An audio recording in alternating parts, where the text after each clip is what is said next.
Is that your tea over there? No more of that. This is a machine like a car. It's got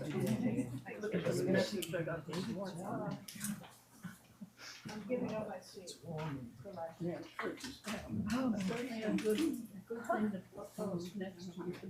kind of remnants of Esau. just delete it.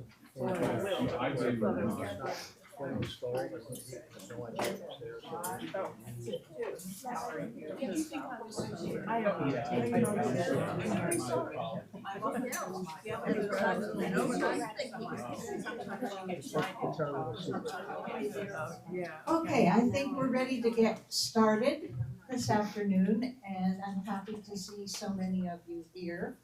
This is a very, very important topic because we know that over 60% of the people who get scammed are over the age of 65. I know of people here who have been scammed, who have lost tens of thousands of dollars. So it is a very important topic for us. Also, we are very lucky to have Lee Bird here. Now, a number of you already know Lee because she's been your computer consultant for a while. So she's a familiar face to some of you, and she's been very popular, and that's why the tech committee decided to ask her to come in. So I'm going to let her introduce herself, but before I do that, take out your cell phone and turn it off. Thank you. Yes, please turn off your cell phones. And the second thing is, I'm going to ask that you not ask questions unless you have a microphone. People are not able to hear your questions. Secondly, we are recording this, and if you've ever watched any of the recorded sessions, you hear these bodies coming out of nowhere, and you can't understand what they're saying. So I would ask that you be sure that you have a mic. Dan has one. Dan. Oh, okay. I'll give you this one. And then Leslie. Yeah, you want me to, I should hang out on the the other edges. side. Yeah, I left a seat there in front. Okay. We'll miss your company. You'll deal with it. There are handouts. There are 2 handouts. And if any of you didn't get one, I made a sign-up sheet over there. Oh, one other thing I wanted to tell you was that Lee and her husband Eric are listed in our IT consultants directory. And if you don't have a copy of the directory, you can sign up for one over there, and I will be sure that you get it. So. Thank you. Thank you. Hi, I'm Lee Berg. The name of my company is Computer Help LLC. I started the company 22 years ago. As I always say, back in the day, I would walk in, there'd be one computer, a printer, and that would be it. Since then, we've evolved dramatically. The term I always hear is exponentially. Technology has been exponential. So we have to keep up with it. You have to keep up with it, and the criminals keep up with it. So in the early days, what we saw all the time were viruses. I can honestly say I don't remember the last time I had somebody who got a virus. Now it's more often scams, because that's where the money is. The other thing I always say is the people who should be here probably are not, okay? But I'm so happy to see so many familiar faces. I'm not here to lecture at you or bore you, so this will be a very interactive dialogue. Having said that, if at any point you ask a question and it's not related to what I'm going over, I might be prone to say I'll come back to that or I'll answer it later. So the presentation is really focused on both scams and data breaches. So we're going to cover both. We're going to start with scams. It's hard to hold this microphone. Yeah, if you could put the lights down. Can everyone still see their handout though? Okay, so maybe, Ed, we might need to live with the lights on a little bit. the one thing I will tell you is that handout is largely going to be a good reference tool for afterwards. So there's no need to memorize anything. Almost everything I'm saying, with a few exceptions, is on the handout. Okay, so we're going to start with the discussion of, as Artis already said, some statistics related. And again, this is where it's going to be interactive. So can anybody guess what percentage of Americans were victims of fraud or a scam just last year? 70%. It's not quite that high, but a third, okay? But in the course of a lifetime, 2/3. And often when I'm working with people, I'll talk to them about scams because it's my job to keep them educated about it. And more times than that, probably is closer to 75% of people I'm working with will say, oh yeah, I was scammed. And it's almost become desensitized. Like, that's a word that I'm using a lot, both in terms of politics and in terms of scams. Every day there's a new scam. Every day there's a new data breach. And my concern is people are at the point now where they don't even, you hear about another data breach and you're just like, yeah, so what? Because people feel like there isn't much they can do. There are things you can do, and I will be going over that. So again, my job today, and I really want to say this because I do this presentation at several communities, and I've had people afterwards say, you scared me. And I'm not here to scare you. I'm actually here to help you protect yourself. So again, that's what the handout is for. It's going to give you some, what I hope to be very valuable tools. So in 2024, the Federal Trade Commission received 2.6 million fraud reports, $12.5 billion in losses, and that was an increase from 2.5, so 10 billion more a year later, and I suspect 2025 is going to be even worse. So first we're going to, again, talk about is how to avoid them. So the very first tip, and you have this handout that says STOP. So I created this acronym. I was trying to come up with some way to make it catchy. So I came up with the acronym STOP, and I'll come back to that. But there are certain things that if you just do certain things, you'll be, protected. And I mean like 95 to 98% protected just by doing certain things. So don't press or click that link. Don't respond to that message on your screen or any screen, whether it's the computer or your cell phone, okay? Text scams are fast and furious. Don't answer that unknown call, and even be wary of calls with a company caller ID, because one of the latest things is they are now able to do what's called spoofing, where they can actually copy a company's name. And I'm going to tell you a lot of true stories because I think it really helps make it real. I was doing work for a client at Hershey's Mill, and he was telling me this story about a scam he went through. And he thought he was talking to TD Bank. And while he was on the phone with them and they were on his computer, which I'm going to spend a lot of time talking about what happens if they access your computer, he said at one point he said to them, wait a minute, how do I know this is legitimate? And the guy on the phone said, well, hang up and I'll call you back. And you'll see, oh, but here was the thing. The guy called him back and the caller ID said TD Bank. So you cannot trust caller ID. I really want to stress that you cannot trust caller ID. So I'm actually at the point where I tell people, unless it's your children's or grandchildren's phone numbers, don't answer the phone. Like, just don't answer the phone. And I've had people say, well, what if my doctor calls? Well, if you know your doctor's number, but if you, like, I had somebody where they got a call and they were pretending to be like Mainline Health or Penn Medicine. So again, I'm not here to scare you. I'm just letting you know if it's an important call, they will leave a message. And another important piece, make sure you know how to access your voicemail on your cell phone.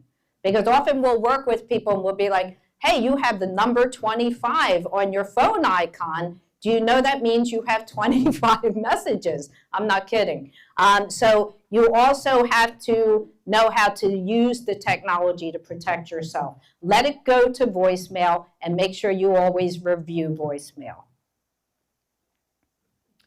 Emails and texts, again, just not responding. I'm going to give you specific tips as to what to do. What if you're worried that it's legitimate? There are things you can do if you're worried that the text or email is legitimate. So again, not here to scare you, I promise. So the acronym I created is STOP, and you have one handout that says that. And what I suggest people do is hang this next to your computer. I'm not being patronizing. The one thing we notice, my husband and partner and I, is that there is an emotional response that drives this. So as soon as you feel fear or anger, okay, you're going to be charged $250. Stop. Don't do anything, okay? Show it to someone or speak to someone else about it. And again, the other thing I have to mention is a lot of people who are retired, like Artis said, a high percentage of people who are scammed are over 65. But I know somebody who works at one of these communities who just went through a very serious scam, and she's much younger than me. So there are, again, there's this emotional response that we're all vulnerable to. So call a family member or savvy friend, tell them about it, show them the email, text, or message you're considering responding to before responding. A good tickler is if they're asking for money, that's a red flag. Okay, so can anybody tell me what phishing is? And if you don't have a microphone, that's okay, because I'll repeat what you say. So who can tell me a very succinct definition of phishing? Anybody? Okay, so phishing is an attempt to acquire sensitive or confidential information.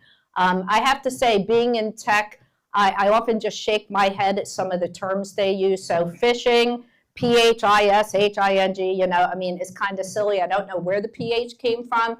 Phishing, it is like they are fishing for information. And it even includes things like extortion. I'm going to talk about some of the extortion emails that have been around. I received one, and I will come back to that. Again, they're almost always trying to get you to do something, to give them something, to give them information. It can be subtle, but again, somebody else, when in doubt, don't. I used to use that as my catchphrase when I did this presentation, and I did it in another community several years ago, and I don't know if it was a bad catchphrase, but one of the people who attended, she went home, she was on her iPad, she pressed a link that was, she said, I was reading some junk article, and it was on one of these like patch sites, so you can have this happen from any site. She pressed a headline that was very enticing, like, you know, who is Brad Pitt dating right now? And she's on her iPad, and a message pops up, you have been a victim of identity theft. And she said to me, she called me, she said, Lee, I could hear your voice in my head saying, when in doubt, don't. But I called the number. So she called the number. Next thing you know, I mean, fortunately, she didn't lose any money. She got out in time. But they had basically accessed her iPad. And if they access your equipment, there are additional things you have to do to take care of that equipment, having to do with resetting. Okay, so I'm bringing some current examples, and I'll also ask people if they have any. So a very popular one is Apple iCloud, you are out of space and will be charged. Now, the thing I have to add is that can be legitimate. So I was doing private work for someone, and she said, I know this is a scam, and I checked her iCloud space, and it was actually a legitimate email from Apple. Because if you are running out of space, you will get an email from Apple. So some of the tips I'm going to provide a little bit later is how can you tell if it's really coming from a legitimate email address? So I'll be showing you that shortly. McAfee Norton, you're going to be charged, and it's always like some exorbitant fee. It's almost always like $249. So I had a client, again, I have so many people who go through this, and she's still working, she's a social worker. She got this email, and she told me about it, and I said, well, do you have a McAfee account? She said, I don't know. I said, well, check your credit card statement, see if there's a charge on there. For whatever reason, instead, she called them. And that became a nightmare because what happened was she called them. They said, oh, we accidentally charged you. We are going to put the money back. So they can actually simulate this. They can make it look like they are putting money in your bank account. I kid you not. And I'll be repeating this. I'll be coming back to this later. So the one thing now, and for your generation and mine, you can no longer believe what you see. You can no longer believe what you hear. And with AI, that's becoming even more the case. So skepticism is your best friend. Be cynical, be skeptical, because odds are good. It just happened to me recently. I saw a video, I thought it was a certain politician, and it was not. It was actually AI generated. So you really can't believe what you see anymore. Amazon, this is a common one, and I'm just curious whether this has made the rounds at Cathedral Village. Okay, because I also do work at the Hill at White Marsh, and this happened where somebody's account got infiltrated, so the email came, it will come from an actual friend's email address. And it'll say, you know, I need Amazon gift cards. Do you have an Amazon account? Okay, I have people seeing this. And at the Hill, sometimes it's the perfect storm of circumstances. So what happened at the Hill is the person who sent it out, who got infiltrated, whose account got infiltrated, they had recently gone through a tragedy. So when people got it, they were like, oh no, we want to help. So some people, I know a lot of people where their friends actually send gift cards. And the other thing I have to add, if your email does get, I keep using the word infiltrated because I'm not going to use the word hacked, and I'll explain later because it's not a real hacking. You're actually opening the door. Hacking is when they break in. In all my 22 years, I can honestly say I've never seen anybody's computer get hacked. Okay? It's not a hack when you open the door. Okay? So the bottom line is, if they get into your email, they will probably do other things. And I'll come back to that. Hopefully you're like, oh, now I have to stay, so she tells me later. So hang on to your seat. Okay? PayPal. Now this one is very unsettling, and I'll tell you why it's unsettling. So it'll usually say a large charge has been made or your account has been frozen. Our business email, we got one of these, and it says a charge of $150. Often it's more like, I've gotten several of them, $1,500. The reason it's unsettling is it's actually coming from a valid PayPal address. And I've actually tried to get PayPal to address this, and nobody replies to emails anymore. You can't call people. These companies, I don't even know if people actually still work at these companies. I mean, you literally can't get people on the phone anymore. And it used to be back in the day, I used to get these spoof emails from PayPal, and I would forward them to this email address that was spoof@paypal.com, and I would get a reply that would say, oh, it's a spoof? Now all I get is like a generic, you know, we recommend you not do anything. So they won't say yay or nay. And we're going to talk about, well, what do you do if that happens? Okay, because we get several still, probably once a month, we get an email that is from service@paypal.com. And that at paypal.com, that's what's called a domain. So what's unsettling is they somehow got into that PayPal account, and no one at PayPal is taking responsibility for it. Okay, so again, you cannot believe what you see. Okay, so there are different types of phishing. So playing on the same thing of like phishing, there's spear phishing.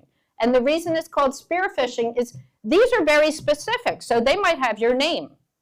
These happen, fortunately, most often in businesses. So John gets an email and it says, John, Harry, who is actually the vice president, Harry suggested that I contact you and that you do this transaction on his behalf.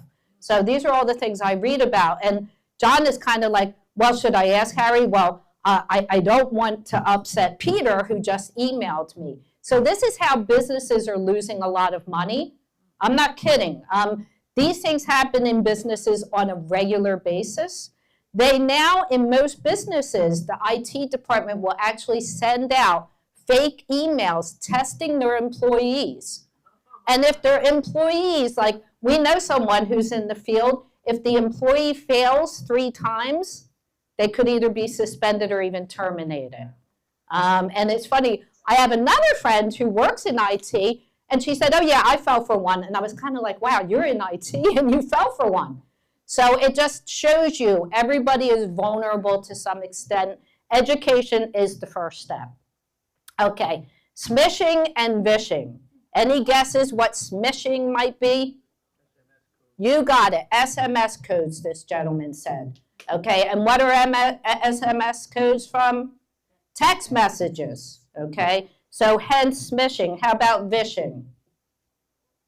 Regular phone lines. So it can be your cell phone. So telephones, both landlines and cell phones, are used in these types of scams. Obviously, the landlines are going to be vishing. So they're actually voice calls, okay? And again, we had one day I come home, and there's a message on our voicemail saying, this is the IRS.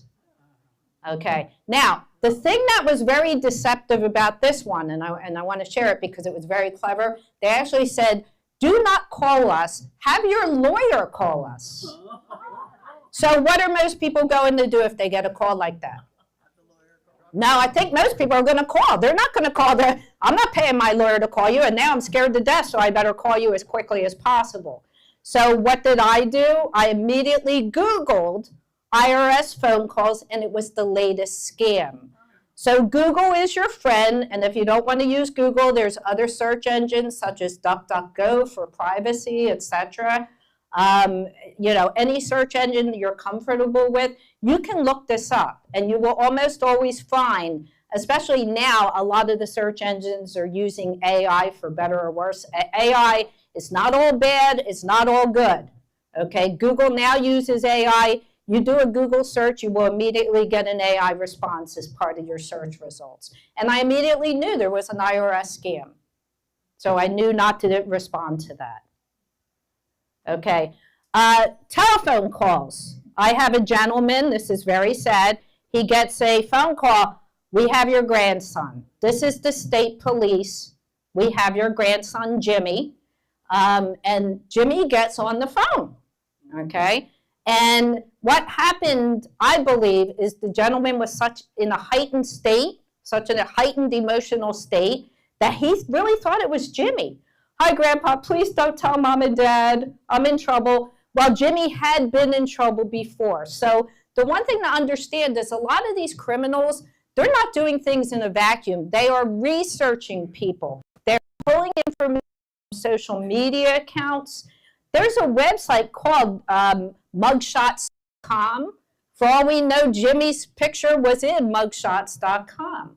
Okay, so again, you literally cannot believe, and my client, sadly, he sent money via Western Union. Okay, I think it was like $10,000. $10,000 is $10,000. Okay, your computer is infected. That was the last one on there. That was so common, and I remember one time, I think I was bored, and I got an 800 call, and I answered it, and it was a scam. And the person was like, you know, your computer's infected. I said, I'm sure it is. I'm sure it's sending viruses out to the internet. Well, I was actually glad I did it, because what I discovered in that call is these guys are good. These guys are professional. This is like a whole field. The other thing I have to mention, because it's kind of sad, has anybody heard that there's also human trafficking involved? So in the scamming industry, they're also often kidnapping people. These people actually apply for jobs in IT, and they wind up kidnapped. It's all in Asia. Okay, so true story. Okay, I think I went back. Oh, okay. Angler fishing. This one's kind of silly, but I'm going to mention it because if I give you any advice today that you walk away with, put as little as possible out there on social media. So how many people here have Facebook accounts? Okay, and I'm not here to criticize you for it. I have a Facebook account. I do very little on it. So a lot of people I know who have Facebook accounts, as one of my friends said, it's the only way she can see pictures of her grandchildren. So that's fine. And I'm not even saying you shouldn't post on Facebook. But what I am saying is if you do post, put as little information in your post about yourself as possible. Okay, any questions about that? So angler fishing, what I read is they'll actually, like somebody will go on social media and they'll be like, just had a really bad experience with Domino's Pizza. And a criminal will actually create a social media account pretending to be Domino's Pizza and, oh, we'd like to make it up to you and offer you this $10 coupon. And the next thing you know, you are in a nightmare. Okay, so again, if it sounds too good to be true, if somebody's asking for information, no. That's, no is a complete sentence. Okay, any questions so far? Okay, again, you're not meant to be scared. Yes, sir. Yes, how about the requests from people for the very common requests for donations Okay. in political things? So the question is, what about the common requests for donations? It's a good question. I'm kind of like, what is the best way to approach it?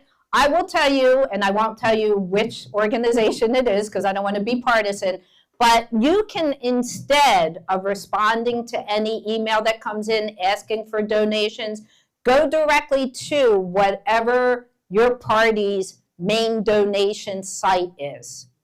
And that actually is a pattern of what I'm going to say today is instead of responding to any email, go directly to the website. So again, just avoiding clicking is key, okay? I will very rarely do anything via a link in an email, okay? Is that clear? Any other questions? Okay. And I just had this conversation with another client. We're all being bombarded. Oh, go right ahead, I'm sorry. Emails, if you get an email, like I have my email inbox set up, so I just get a couple lines, and I'll see something that looks like a scam. Is it okay to click to open the email all the way up so I can read and see the full thing? Great question. I'm going to repeat it. So the question, the young woman mentioned that she has her email displayed so that several lines displayed, and she's 20 years ago. There was what they called a drive-by virus. It was the only time, and I think it's not that they've never happened again, but they fixed the flaw in the operating system that made it possible. So my whole point, my long-winded point of this is you no longer have to worry about getting a virus just by opening the email.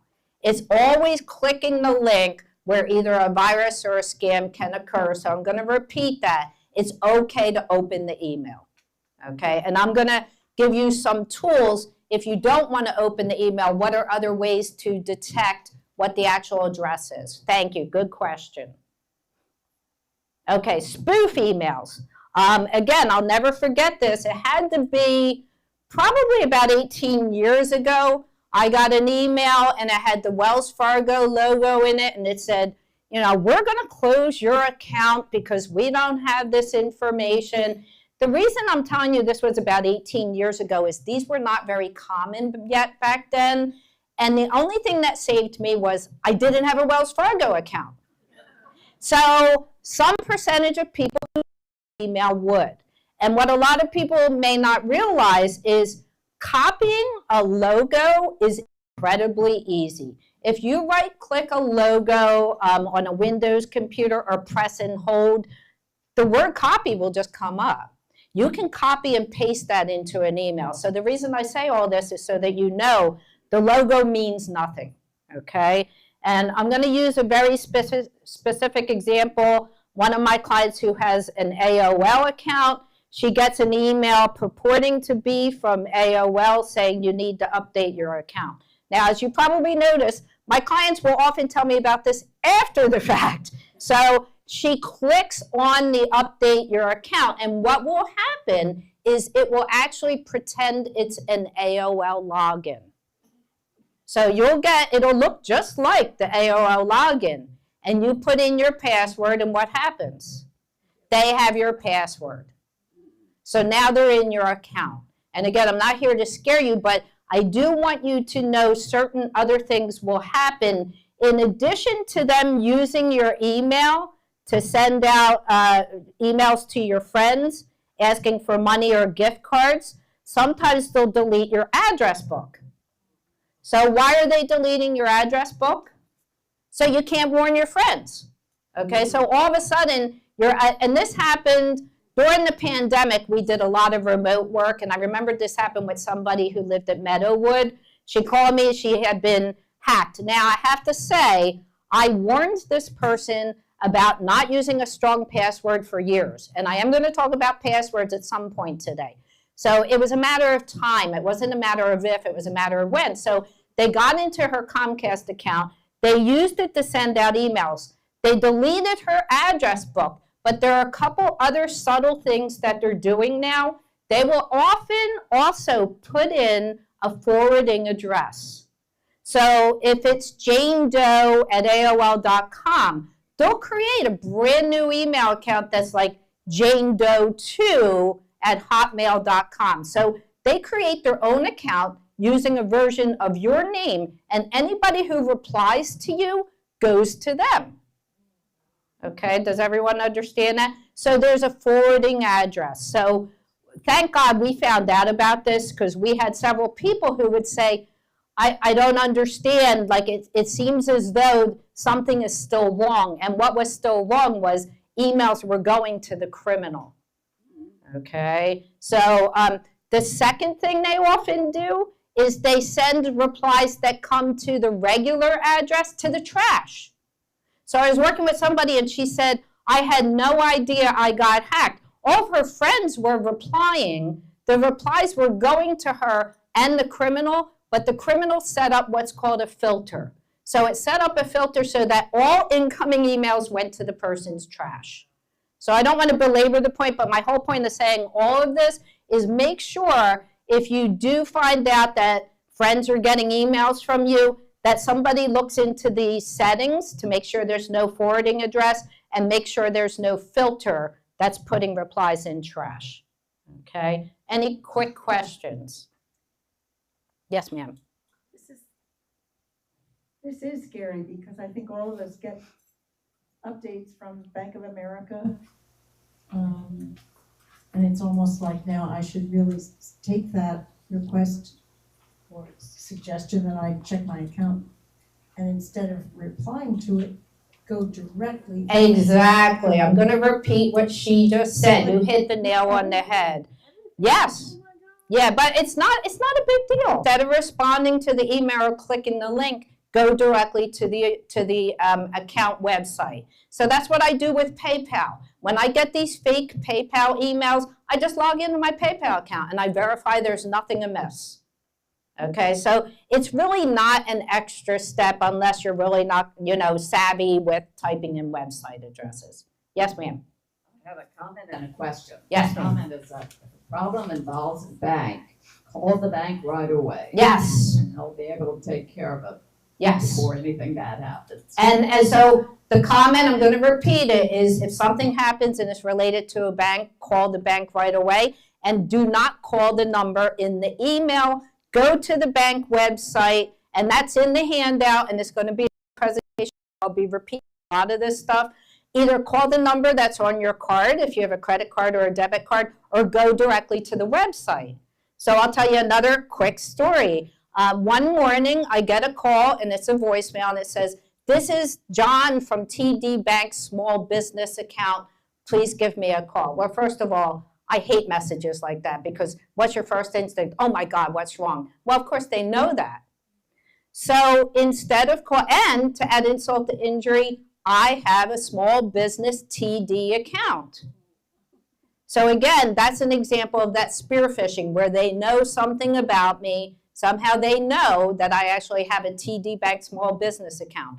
So instead, I go on the website, I get the number, and I'm hands-free with my cell phone, so I get in the car to go to my first appointment, and I call TD Bank on the way there, and the person verifies the phone number that was left was not a TD Bank employee.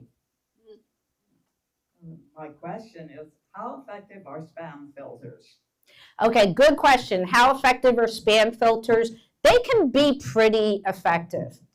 Sometimes they're too effective. So what a spam filter is this a filter, suspicious email might be considered suspicious because it was sent to 100 people. And if you're part of, like, for example, Cathedral Village has the forum, you can find messages that came from the forum in your spam folder.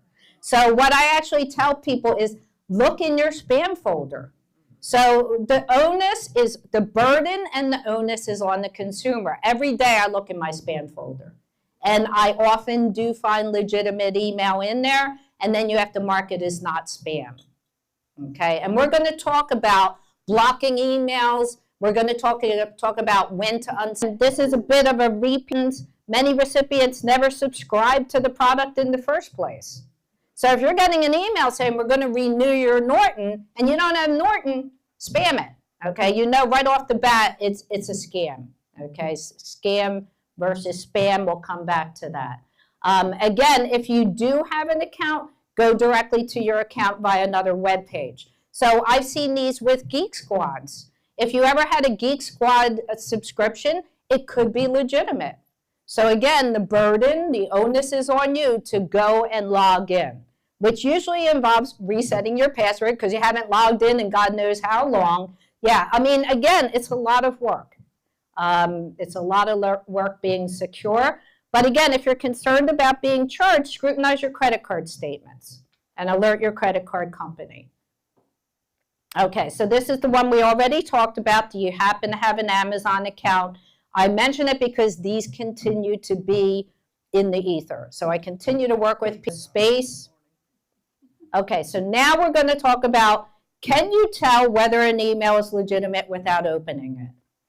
And I overheard somebody talking about what to do here, okay? So, and what you do depends on how you access your email because the rules are different if it's on your phone and whether your phone is an Android or an iPhone, whether it's on your tablet, whether it's on your computer. So this picture is actually the Gmail interface if you access Gmail on a computer. How many people are accessing Gmail? Oh, perfect. Okay, so this will be applicable to Gmail and other email accounts if you access them directly through a browser. So what do I mean by a browser?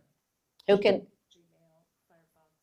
Firefox, thank you. Gmail's email. Google Chrome, by the way, I hate, so don't even mention Google Chrome to me. And if I have time, I'll come back to that.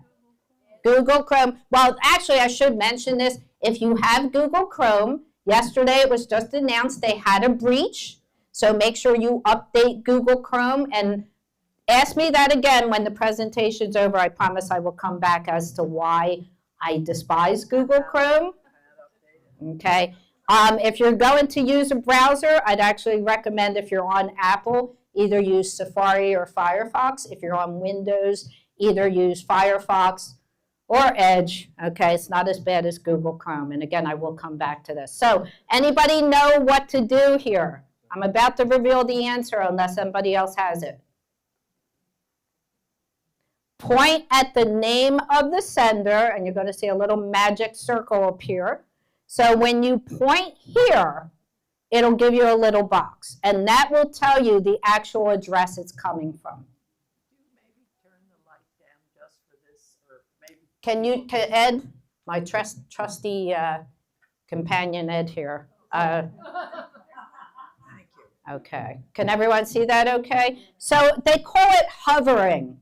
I overheard somebody use the term, you hover your mouse over it, and it'll display a little box, and that'll show you the actual address it's coming from. But notice, I had to say, even if the email address is legitimate, do respond. And again, coming back to that example of the PayPal, I have one that's coming from what seems to be a legitimate address, service@paypal.com, still don't respond, okay? Instead, you're going to go right to the account website. Thank you. What are the red flags in this email? Now I'm going to go to the next one. So who can tell me some of the red flags? Can everyone see it okay? Okay, sorry. Okay, what was that?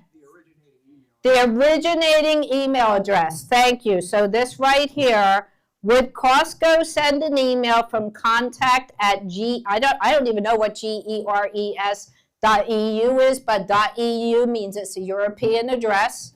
.ru, it would be Russian, and I've seen that. So that's one red flag. What are the other red flags? Multiple addresses. Thank you very much. Okay, so you get something like this. Again, it's the email address of the sender. The email addresses it is sent to. And I had to add, it's also suspicious even if it's just sent to you because of the first bullet point. That first bullet point is enough to make you do what? What should you do when you get an email like this? What's even better than deleting? Spam. And somebody said unsubscribe, and we're going to talk about that. Can anyone tell me why you should not unsubscribe in an email like this? You might not know. Yes, ma'am. Because it can actually send you to an illegitimate link, and they're collecting the information from you. You're close. So I'm going to repeat what she said. She said it could send you to an illegitimate link. Tony? It tells them, so I'm going to repeat what Tony said, it's actually telling them they're there. And back in the day, they used to say this about telemarketing calls, like, don't even answer the phone, because when you answer the phone, they say, we got a live one. So it's the same concept. You do not unsubscribe. I had a poor woman who, she got a porn email, and she clicked unsubscribe, and she was flooded with more, okay, to the point where she wound up saying, I'm just going to close this account and create a new one. And we all know how painful it is to close an email account, because then you have to notify every account that's connected to your email address that you're no longer using that address. Okay? So what do we do instead of unsubscribe? Spam. When can you unsubscribe? Why not just delete? What's the difference? So the question was, why not just delete? Why would you, and I'm not saying deleting's wrong, but what does spam do?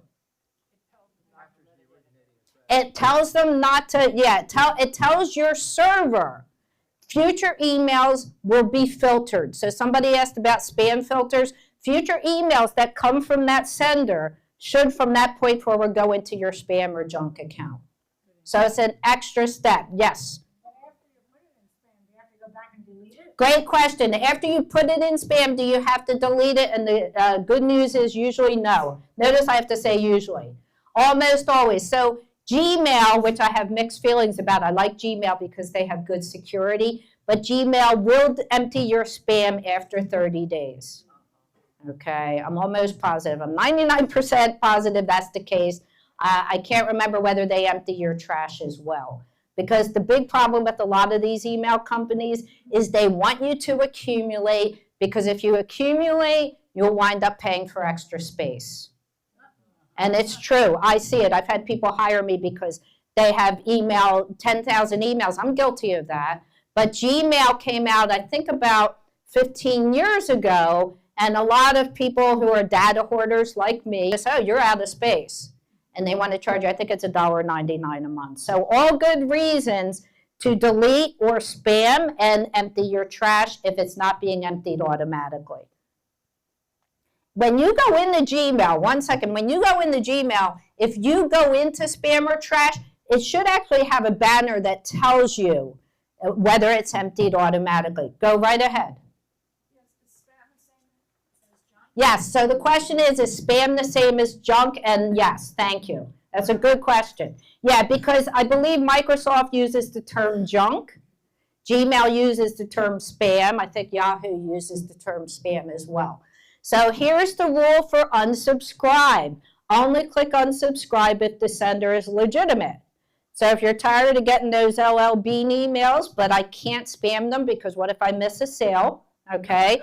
Macy's, Nordstrom's, those are okay to unsubscribe from. Again, you still want to look here, like this Costco reward, as we saw, isn't coming from Costco. So you should see at Macy's.com, at LLB.com. That's how you know it's legitimate. Okay, so what do you do if the email is on a tablet or smartphone? Now, how many people here are using iPhones or iPads? Perfect. Okay, so this is what I'm finding is still probably 70 to 80% of people in the presentations are using Apple products. Android, it's a little bit different. So I'll come back to what to do with an Android, but these steps that I'm about to go over are really related to iPads or iPhones. And if you update it to the newest operating system on the iPhone or iPad, which I'm actually telling people not to do yet, iOS 26, they changed it. So artists, I threw an extra slide in this week just to address that, okay? So what do? The good news is you're going to love how relatively simple this is. Does anybody know? So here we have an email. It's coming from no-reply@amazon.com. Oh, they locked my Amazon account, okay? What do? How can you tell whether that's the address it's coming from? Has anybody figured this out? Tony? Yeah, I hit reply. I don't reply. Okay. I hit reply to see the full, usually the full sending address. I'll accept that. So she said she'll hit reply, and that way she'll be able to see the full sending address. The good news is what I'll tell you today, you won't have to do that anymore. Okay, so what you have to actually do is press directly on the address it's coming from. And when you do, if you are on operating systems on the iPhone or iPad prior to iOS 26, this box comes up. So not coming from no-reply@amazon.com, instead coming from cyber-155, it's not legitimate, okay? So what would I do in this case? Pressing here, and this is, by the way, this is on your handout too. You have to press on the sender. So you have to press right on the sender. Begin, so it's just, it's not a click, it's a press. So these are phones or tablets, that's okay. So these are specific to iPhones and iPads. You press on it. This is your homework. When you leave here, I want you to do this, okay?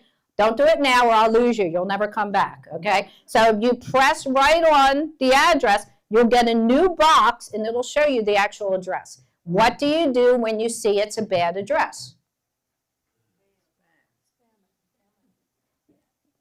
You can spam it, but even better, you're going to want to actually do block this contact. And I thought it was on there. Now I have to come back to it. Yeah, I thought I circled it. So there was supposed to be a circle. So I have it here. Oh, there it is. It came up. Okay. So press block this contact. Now when you do it, another annoying box will pop up that you have to press again. Now, in fairness to them, they're making sure you really mean it, that you didn't accidentally press it. Now, what's really annoying is on the new, this is the new slide I added this week, on iOS 26, which is the latest, greatest operating system for iPhones and iPads. Instead, you're going to have to press View Contact Card, which is really annoying. So the reason I'm annoyed by this is View Contact Card and block this contact. What does that imply? That the sender's a contact. The sender's not a contact. So if you're literal the way I am, that might kind of throw you for a loop a little bit. But you have to either do block this contact, view contact card, and then block this contact. And I threw this slide in so you would actually see, oh, that's not it. I'm trying to go backwards. I'm going the wrong way. Here we go. So on the new operating system, where the heck is it? Here it is. On the new operating system, it's going to look like this. So when you press the From Barnes classes, you'll actually see it here. And then you still have to do view this contact on the same menu. Okay, again, it's just annoying because I feel like more steps are added every time they update the operating system. That's my 2 cents. Okay, any questions at all? Yes. Oh boy, we have a ton of them. Okay, one here. When you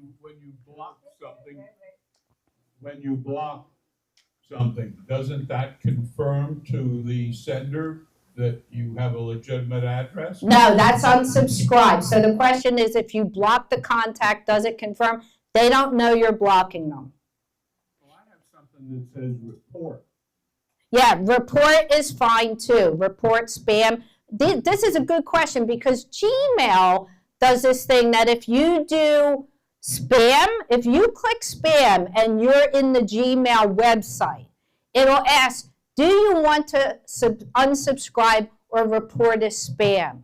And I'm glad you asked this because unless it's a legitimate entity, you should always do what? Report as spam. Great question. If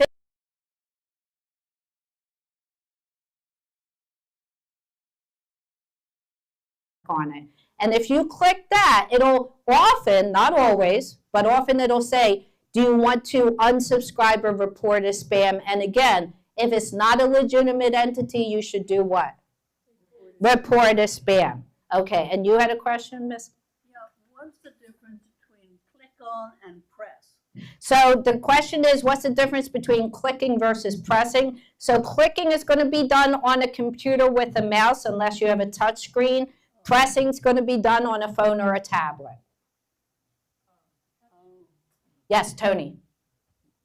When you asked how many of us use iPhones, I wanted to clarify you that I think a lot of us use iPhones but also use computers. Right. And then you run into whole things about do you have Outlook, do you have this, do you use email? Yes. It's much more complex. Yes. I'm glad you're doing this. I don't mean that, but I did want to let you know that if you asked how many of us use computers, you'd find there are a fair number of us. Yeah, what I was trying to figure out is how many people are using Apple phones and tablets versus Androids.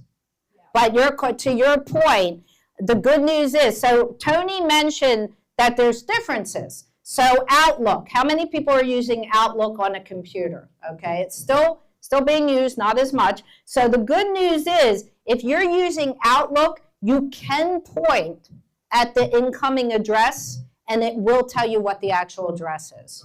Okay, yeah, so good point. Anybody who can tell me something different, I need to know that. Androids, I gotta tell you, I have an Android phone because we're in the business, so one of us has to have an Android, one of us has to have an Apple. So I say that because I'm not crazy about my Android phone. The only good thing was it was a lot cheaper, a lot less expensive, I should say. But trying to figure out the sender of an email on an Android, the problem with it is it depends on what app you're using. It depends on what app you're using. So I would still say first try pressing. First try pressing the sender. How many people are using Android cell phones? Okay, so try pressing the sender's name. And again, the good news is, how many people are still using computers besides phones and tablets? Okay, yeah, I'm so glad to see that because I often have people ask me, can I stop using a computer and just move to a tablet? And my answer is a resounding not easily. Did you have a question? Okay, go right ahead. What do we do about Google Chrome, which we're using now? Okay, I will address my concerns about Google Chrome, okay? And they're not my concerns, they're pretty universal concerns. So Google Chrome, if you use Google Chrome as a browser, okay, browser just means the program you use to access the internet. It has been called a data miner, okay? And the big thing is if you're using Google Chrome to access your Gmail account, you have to be signed in to Google Chrome. So what I tell people is I'm not opposed to Google Chrome. I'm opposed to using Google Chrome while you're signed in to your Google or Gmail account because all bets are off as to what's happening with your data. And I mean that. I didn't invent this. It's true. This is a true. When Google Chrome first came out, there was an article. It was either the Wall Street Journal of all things or might have been the Washington Post that actually called Google Chrome the biggest piece of spyware out there. So to add insult to injury, you can no longer use an ad blocker on Google Chrome. And I was working with a client yesterday and he said, I can't print an email from Google Chrome because he was using an ad blocker. So Google was punishing him. So he tried to put an ad blocker in and Google Chrome said, grr, you're using a pop-up blocker. So he couldn't get to the print without turning off his ad blocker. Yes, ma'am. I have been able to use on Google Chrome an ad blocker. Right, and you heard the story I just told. So my point is you might be able to use an ad blocker, but it might interfere with something else. Because Google actually came out and said, we're not allowing the use of ad blockers on Google Chrome. So this is, take what you will, take what you like, leave the rest. But I wouldn't use Google Chrome if you paid me. I'm not kidding. I've been doing this over 20 years. I would not use Google Chrome. I would use either Mozilla Firefox or Safari. If you're on an Apple device, Safari is one of the better browsers. There are some other very obscure browsers. I like Mozilla Firefox. It's great for privacy. You don't have to sign into anything. It's really, in my opinion, the best out there. And there's a wonderful ad blocker called uBlock Origin. It's the letter U, block origin. Okay, yes. Is the concern about data Yes, privacy. mainly? Yes. But Google Chrome also had a security issue yesterday. So it's not just privacy. And it's funny, so the question was, is it just about privacy? So this is the desensitization that's happening. I have a guy, he very proudly tells me, I'm a Google guy.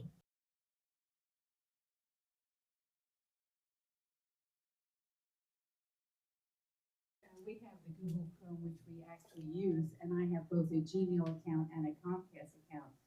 So if there's a data breach, what am I supposed to do to protect myself? Okay, so the question was, she has both a Google account and a Comcast account if there's a data breach. So data breaches, we're going to come back to that later because both Comcast and Google have had data breaches. Google had one in September. It was a massive data breach. And at first they admitted it, and then later they literally came back afterwards and said it was fake news. Yes, go right ahead. Specifically, Yes. with Google, there's something I should do right now. I don't think that microphone's on. I'm not hearing anything. And it's not for me, it's for the filming. Okay. So in answer to your question, if you're ever on the receiving end of a data breach, if you ever hear that a company that you get email through has had a data breach, what's the first thing you should do? Change your password. And how many of us change passwords often? Okay, technically, if you worked in a company, there would be this IT guy who walked around who made you change your password at least every 3 months. Okay, we've all become complacent. I'm as guilty of that as the next person. So what I would tell you is try to keep it manageable. Change your password, especially for financial accounts. If you're not going to change your password for everything, change them for financial. Yes, sir. Are we going to talk about passkeys, which eliminate passwords at all? That's the next generation, and it's complicated right now. Do you want to talk in the microphone? Yes, sure. So the question was, are we going to talk about passkeys? And my answer is yes, and I would have to tell you I discourage passkeys at this point. So passkeys, what I find to be annoying about them is you go to log in and suddenly a box pops up that says create a passkey. And I did it unintentionally because I thought it was prompting me for my PIN. So I put in my PIN because I'm like, oh, it's making me put in my PIN. And here, unbeknownst to me, it was creating a passkey because I was logging into Amazon, another one of my nemesises. Okay, so I will tell you again, getting back to, I hate to be cavalier about this, but I'm really not. When it's new, avoid it. New technology always needs to be tested. And I'm going to tell you, one of the biggest culprits of data breaches is the cloud. I read about this, so I will come back to that. It's a good question. Avoid passkeys. We're also going to talk about password managers. So most people who attend my presentation at some point will say, can I use a password manager? Okay. I do not like password managers. The exception is Safari. I like the Safari password manager on both the computer and the iPhone and iPad. Why? Because it requires an additional password. okay? So what a lot of people don't realize is browsers are probably storing your passwords. I was working with a gentleman yesterday setting up a new computer. He had Google Chrome on the old computer. I said, are you storing your passwords in Google Chrome? No. Yes, he was. He just didn't know he was. Because these browsers will often, if you're lucky, they'll ask you. And if you don't say no, the default is yes. I'm not kidding. Like, my husband and I can't help but chuckle about this. It's really not funny. But the bulk of people, when we ask them, are you storing your passwords in your browser? They say no. And the bulk of them have stored passwords. Okay? Yes, ma'am. What about other third-party password managers like LastPass? Do you have an opinion about that and how Yes. secure they are? I have an opinion about everything, can't you tell? No, but seriously, the question was, LastPass is a password manager. Right now, it's the greatest thing since sliced bread, LastPass, and I'm not being cavalier. I don't like password managers because password managers are still vulnerable, okay? There was a password manager that was called OnePass. It got hacked. The company didn't fix it, and 3 months later, it got hacked again. Now, LastPass is definitely exceptional. My issue with LastPass, and a lot of password managers, are hard to use. So I had a client, this is a story, one of my clients at Meadowood, she insisted that I put LastPass on her computer, and I did so under duress. So the thing about LastPass that makes it more secure is it creates a primary master password. It's called the master password. So that's great. You have a master password. So guess what happened? She forgot the master password, okay? Now, fortunately for her, thank God my memory's still good because I actually called and she called and she said, I don't know the master password.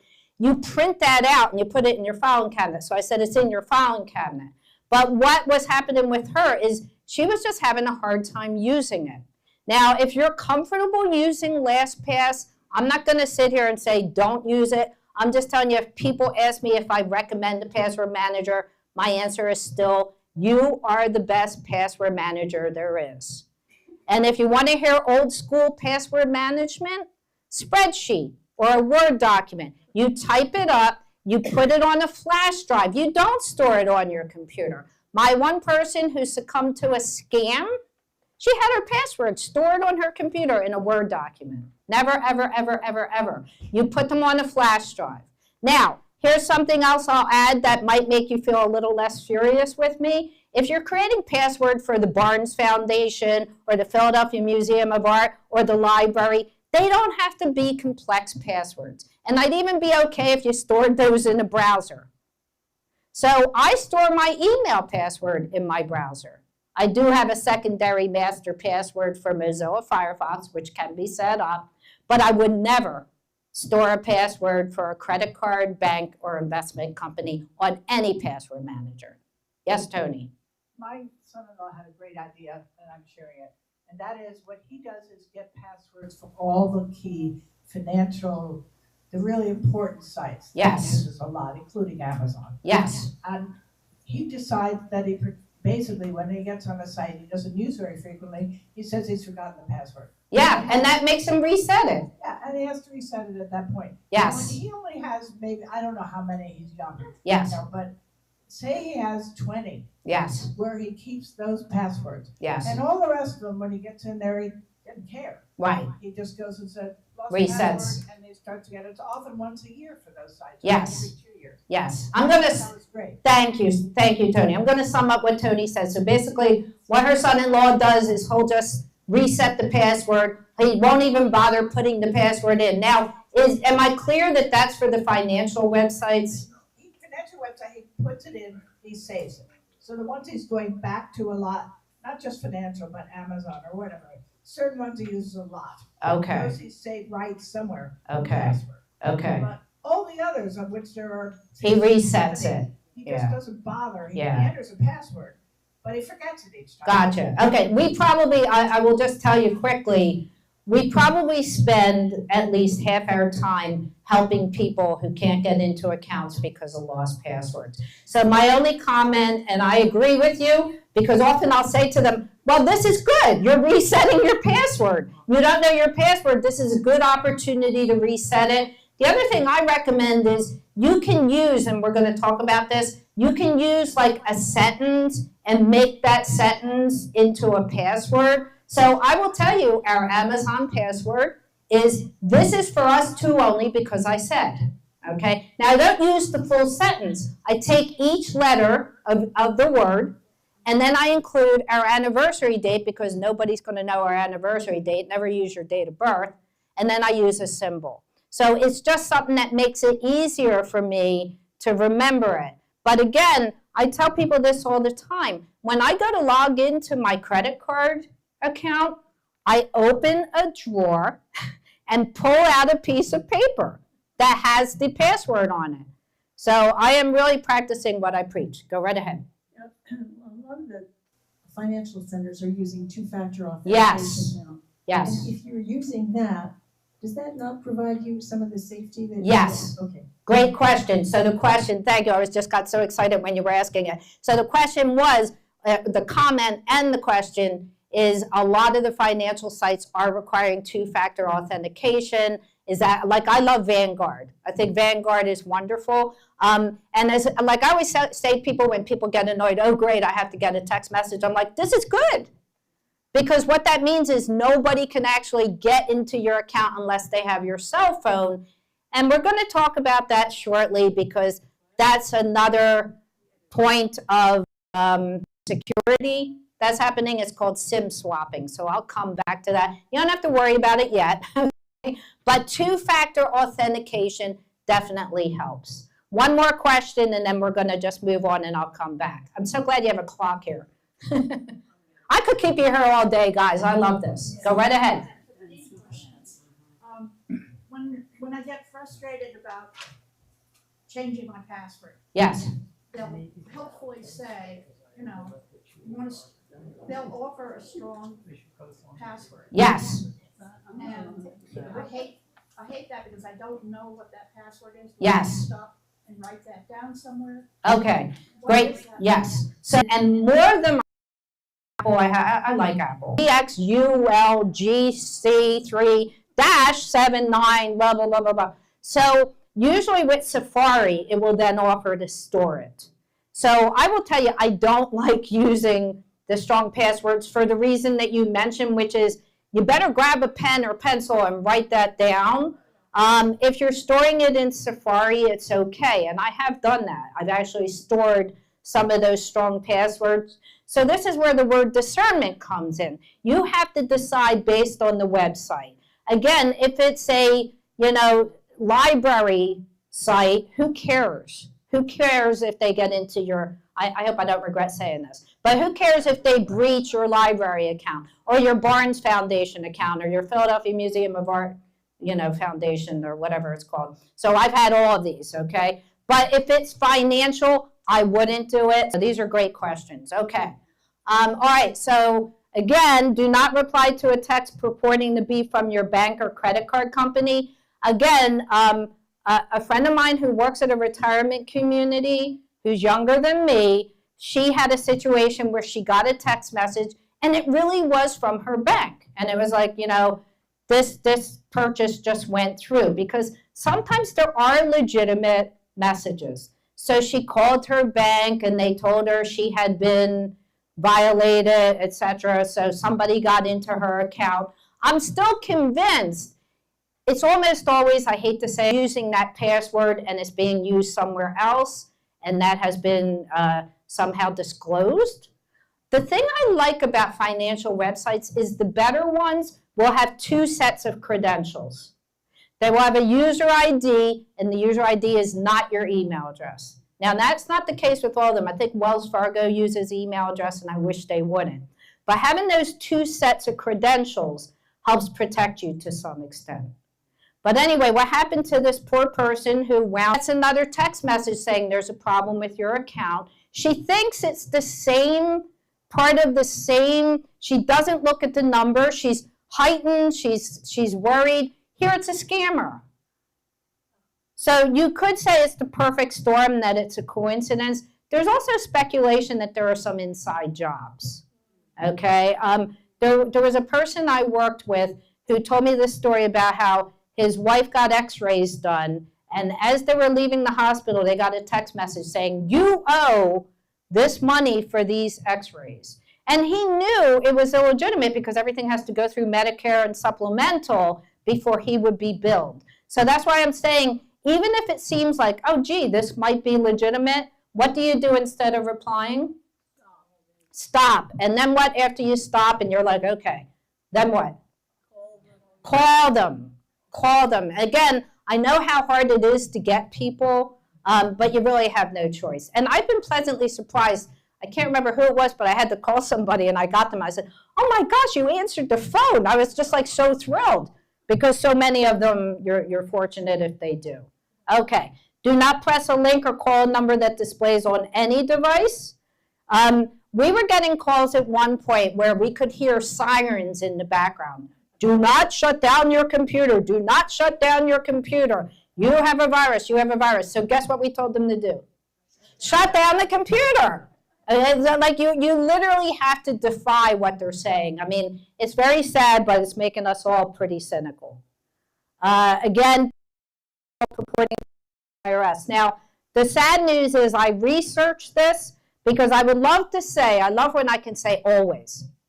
I would love to say the IRS will always contact you via U.S. mail, but if you look on their website, they say they will almost always before calling you. So same answer, you get a message and they say call us back at 1-800 you owe us. Okay, what do you do instead? What do you do? Go on the website and find the number and call the number on the website and plan to be on hold for 3 hours. I kid you not, I just had to call them recently. Never reply to distress emails or phone calls. And I'm going to give you some strategies about these ones that pretend they have your grandson or granddaughter. Here we go. So I actually heard about this, so I made a variation. So have a question which only you and other family members know the answer to. So a good example, what's the make and model of a favorite family car? You know, Uncle Joe has that Aunt Mary's lasagna. A favorite family vacation spot. Okay, we like to go to Stone Harbor. I'm making this up as I go along. But basically, you make sure you and all your family members know the answer.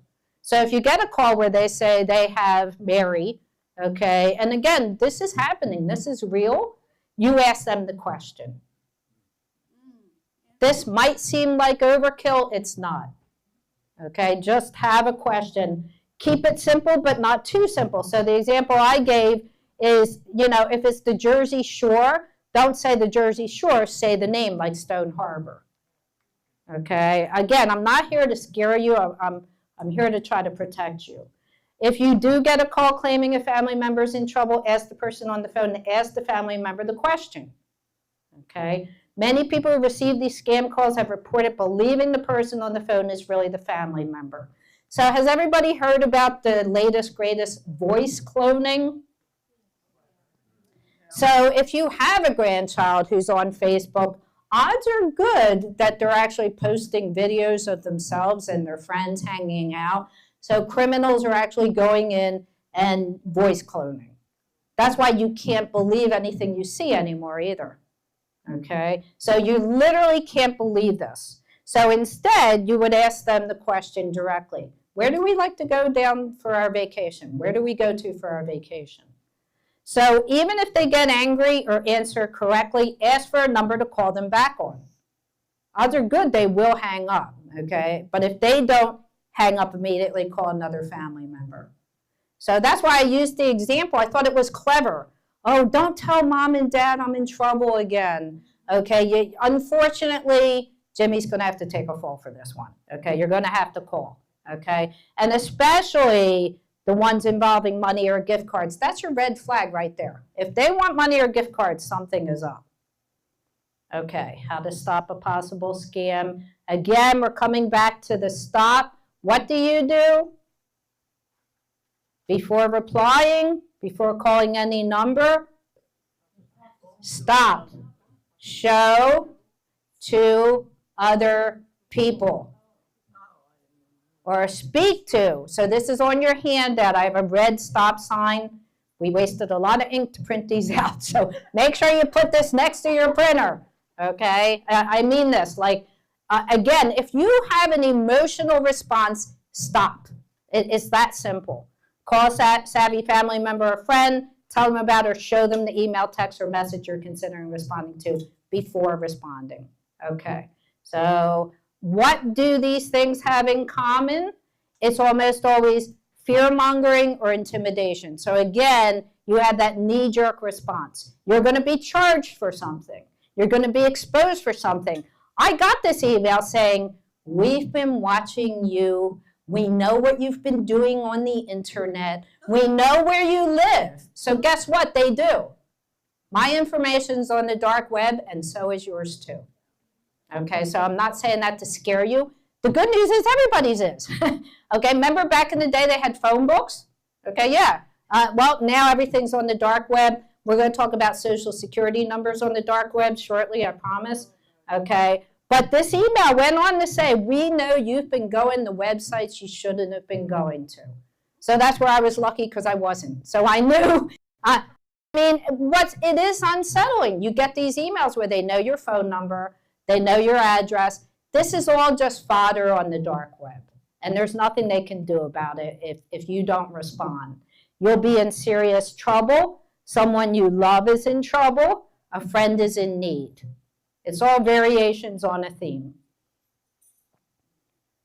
Manipulating our emotions. So going right down, Geek Squad renewal, McAfee renewal, Norton renewal. Your account needs to be updated. Your account is limited. And then there's enticement. These tend to be silly. At one point, I was getting emails every day about free pickleball sets. Every day. Okay, all I had to do was verify my email. Verizon rewards, Costco rewards. So how can you tell if an email address is legitimate when you get it? What do? Hover with your mouse, or if you're on a phone or a tablet, press the sender. Press that where it came from, and it'll show you. And again, good news is this is on the handout, no memorization required. Again, beware of any message that pops up on your computer telling you you're a victim of identity theft. And those happen, so here's a little tip. iPhones and iPads are very rarely, if ever, vulnerable to viruses, but websites have embedded in them malicious code. So when this has happened, 100% of the time, it's something in the website that the person went to. There is nothing on your device, it's in the website that you access. Do not call the number on the screen or click anything. What do you do if your computer starts screaming? Shut it off. And sometimes you have to press and hold the power button. Sometimes you can't even get to the restart, which is always preferable. So just press and hold the power button. The whole problem is if you let someone remotely access your computer, there's no way to know whether they put malware on it. So there are these things called keyloggers. Keyloggers are programs that log keystrokes. So you go to log in, it's logging the keystrokes of your password. The problem is businesses use these to find out what their employees are doing. So keyloggers actually won't come up in scans. We tested this. We actually installed the keylogger on one of our computers. Then we ran a scan, and here's a tip. Malwarebytes is one of the best programs out there. It's for both Mac and it's for Windows. It's malware with B-Y-T-E-S at the end, Malwarebytes. We ran a Malwarebytes scan. It didn't find the keylogger. Okay, so the whole problem is once you give somebody access to your computer, all bets are off. And we're going to talk about what you would have to do. Again, phone calls saying you have a virus. I've yet to hear of one that was actually legitimate. Here's another one. I had a client years ago. he was using a free antivirus program. He was having problems with it. So he Googled the antivirus program. If you Google a program, you will get a list of search results of these people who say, we are the people for you to talk to. So they're not always scams, they're more gougers. Okay? So you're going to contact them, and the next thing you know, $250 later. And here's a little tip. You should very rarely, if ever, be paying $250 for somebody to help you with a program. It's that simple. Okay? This happened to me. I was looking for a driver for somebody's printer. And, you know, I did a Google search, which I do all the time. And I did the model name, and I did driver. And I went to a website, and it had HP in the name of the website, but I was sloppy. It wasn't at hp.com. So I was actually on an illegitimate site pretending to be HP. And I start looking, I'm looking for their drivers. I'm like, where are the drivers? And a little chat box pops up. Can I help you? I'm like, yes. I type back in, I'm looking for the driver for this model of printer. And the person in chat says, well, let me access your computer. And thank God I knew. I said, you don't need to access my computer. I said, I'm an IT person. And that's when it hit me. Oh, this is not legitimate. So again, I mean, if I had to tell you anything, do as little as possible. I mean, but you can look things up. Be careful, though, when conducting any internet search. Again, only access sites that are well-known, reputable. So here's a good example. How many people here are using Windows? Okay, so what is the website address for Microsoft? It's not Microsoft.com. It's live, live.com.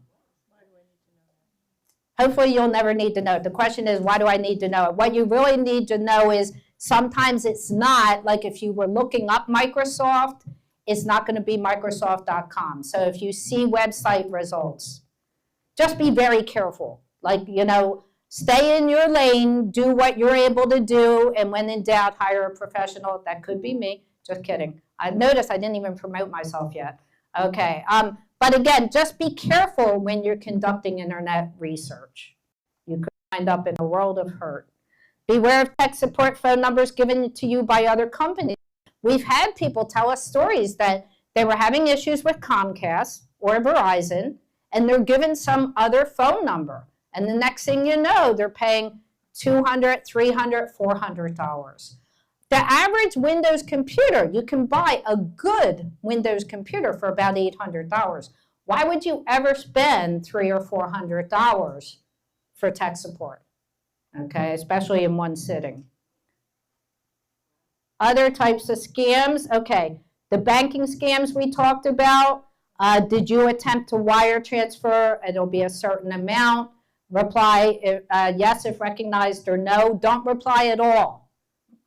Our gut instinct is I better say no. You don't reply at all. Again, this gets back to what we were talking about earlier. You're just letting them know you're there.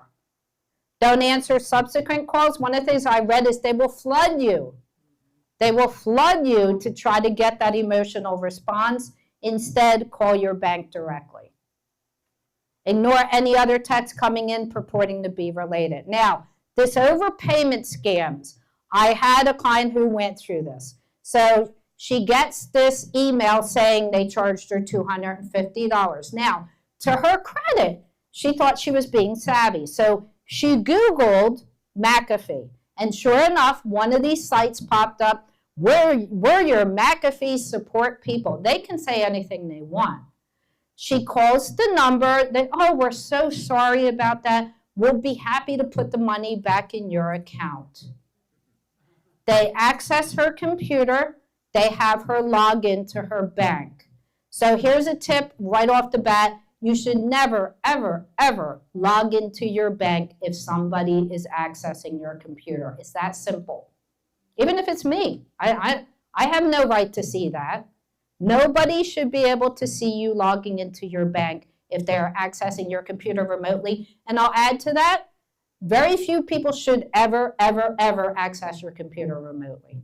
So they access her computer, And the guy says, okay, I'm gonna put the money back, $250, and he types in 25,000. And he goes, and he presses return.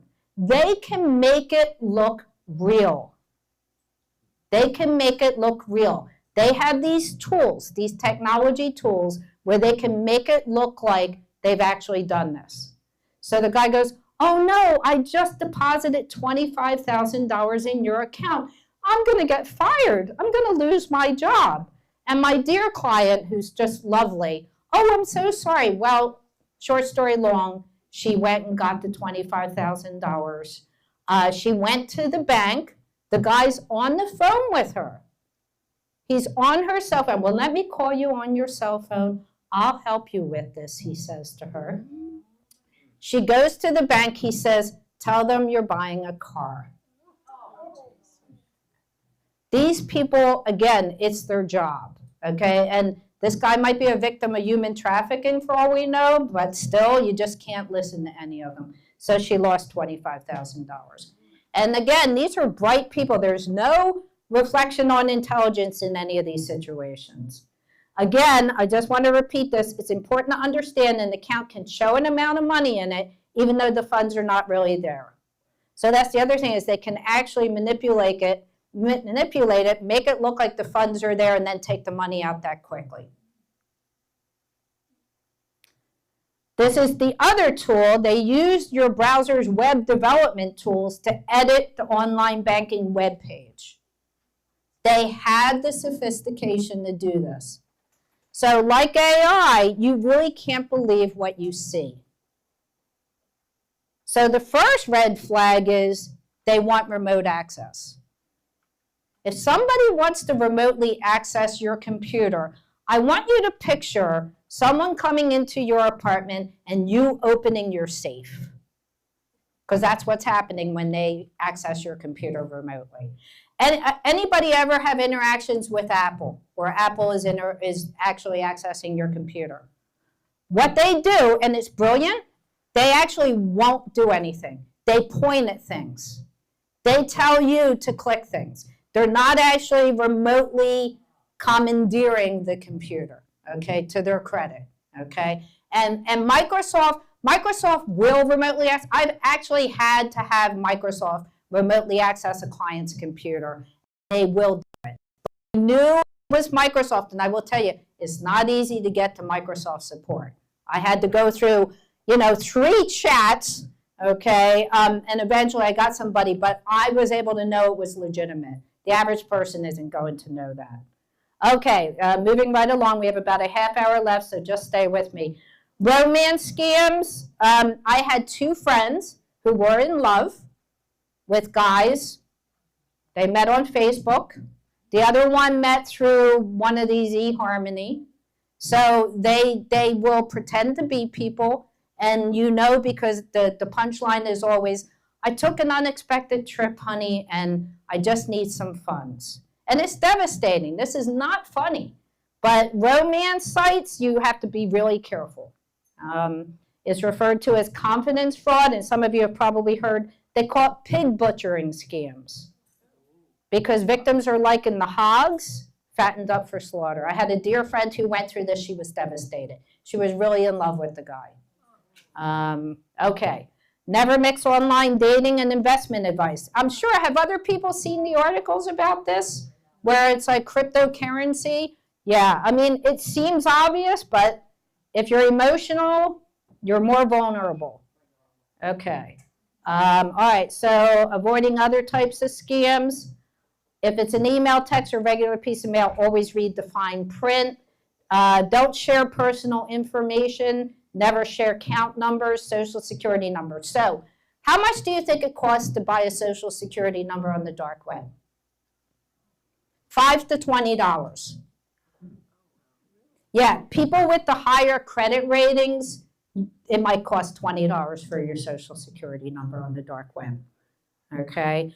And most of us, unfortunately, probably 80% of the people sitting here, our social security numbers on the dark web. Mine is. I could say that with full confidence.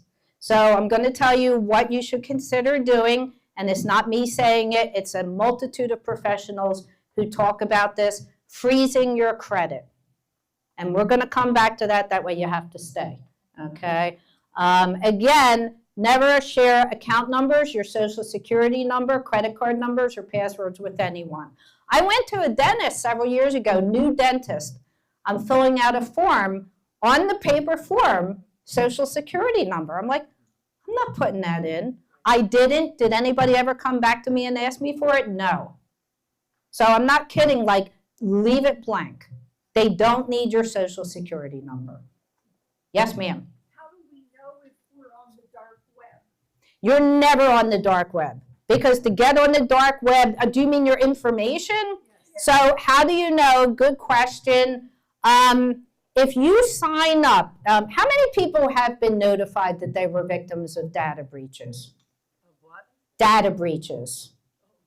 Okay, most of us are. I mean, if you were part of, I think Mainline Health had a data breach, like they're fast and furious.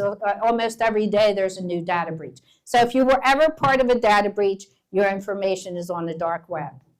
And identity theft would be the same thing. Identity theft is when they take information on the dark web and attempt to create accounts using your name. That's identity theft. Yeah, it's a good question. So the question was, what is identity theft and what is the dark web? Okay. Oh,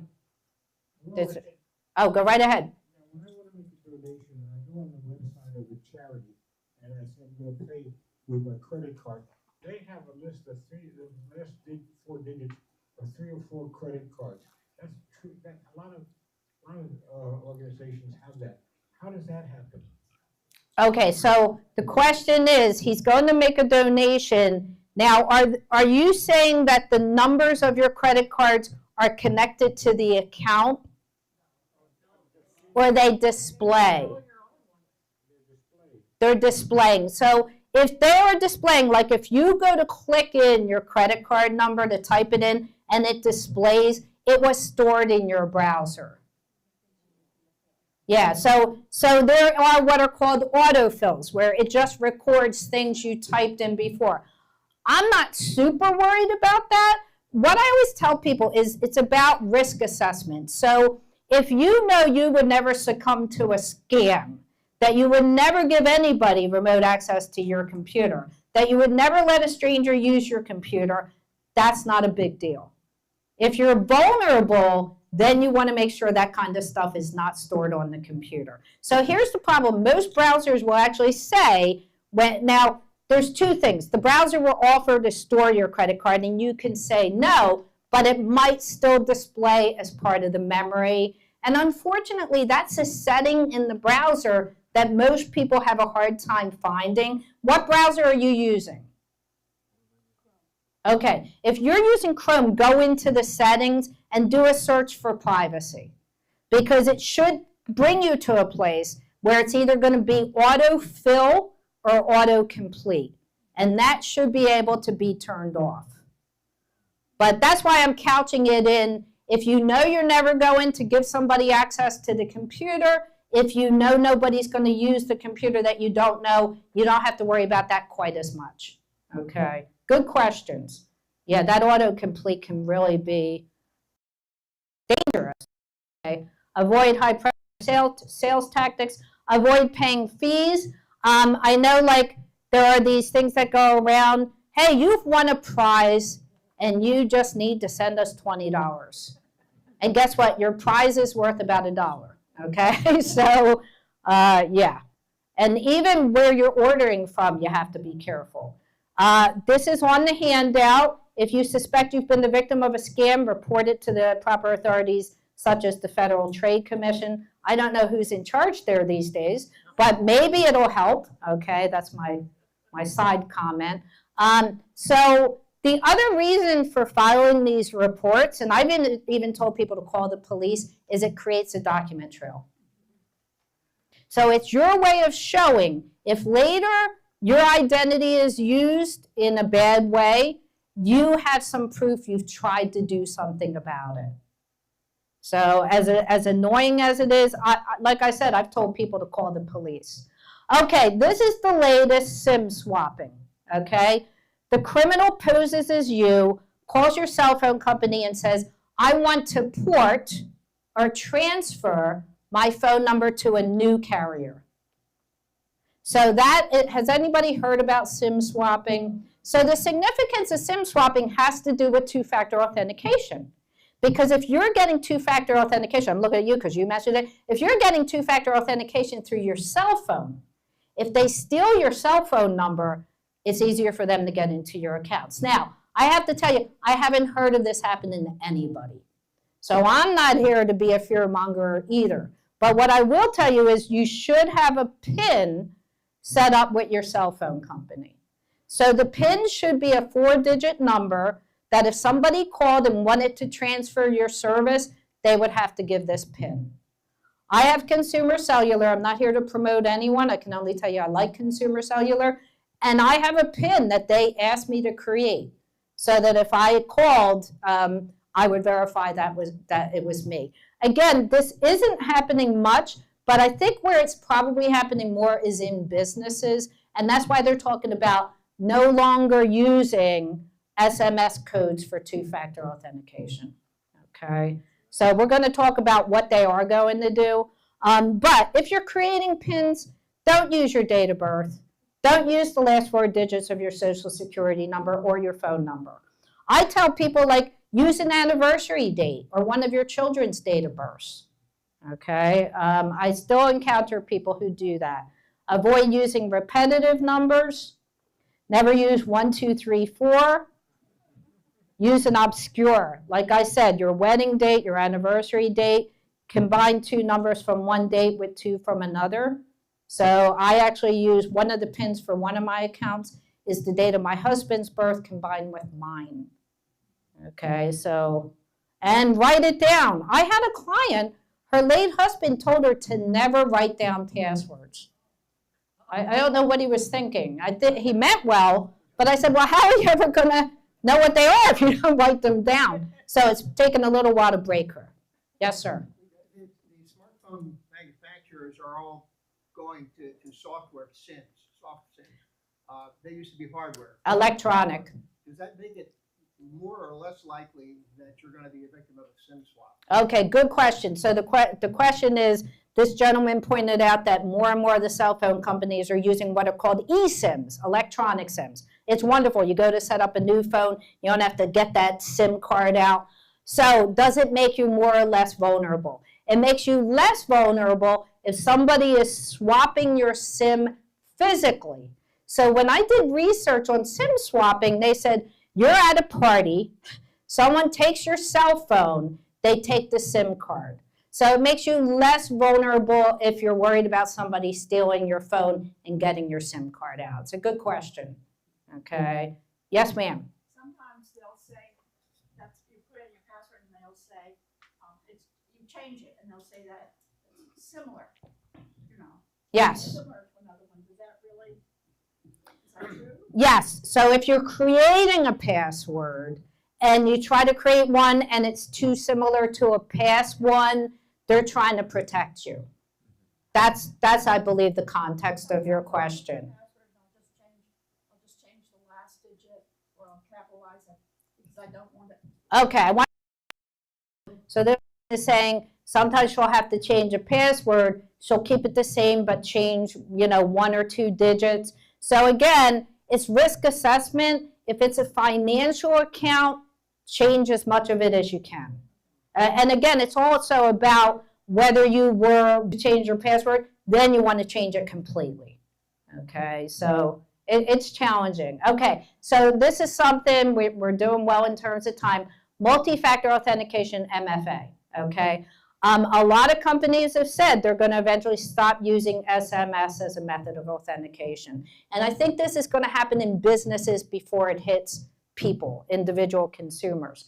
So what they're going to do instead is they're going to be using QR codes. Everybody hates QR codes. I do too. So a QR code, a QR code looks like gobbledygook. I'll never forget, we went out to lunch. We went to Park in Conshohocken, and there was a QR code.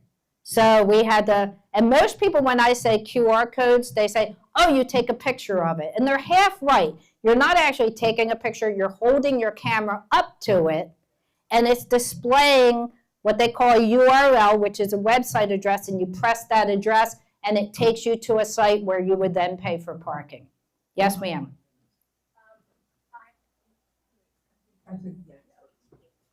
I've had some things where I've wanted to renew a contribution or something like that. Yes. And I'm on my phone. Yes. And there comes a QR code and they say, take something else, another device that has a certain